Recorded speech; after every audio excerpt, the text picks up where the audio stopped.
Welcome to the Slop Farm. Enjoy the video. Hello everyone. In this video I will explain how to get a Maya card. The first step is to download the Maya app and create your personal account. Once registered, you'll need to upgrade your account. This involves submitting one primary identification document, like a passport or two secondary ID. After that, you'll complete a quick video selfie for identity verification.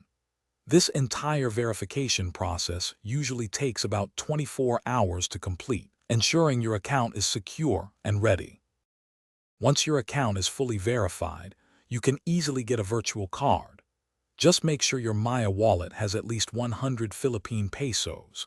Simply open the Maya app, tap on the Cards tab, and choose the option to get a virtual card.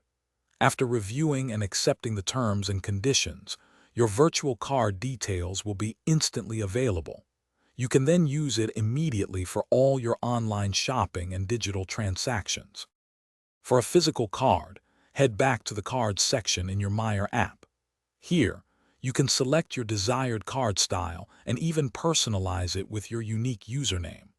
Next, confirm your delivery address and complete the payment using your Maya wallet balance.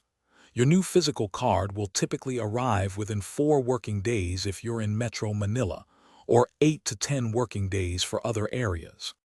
Upon receiving your physical card, activate it by linking it in the app and setting a secure 6-digit PIN.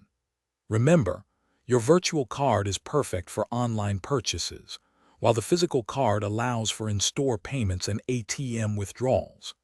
Keep an eye out for special promotions, as you might qualify for a free physical card by meeting certain spending or deposit requirements, like depositing 250 Philippine pesos.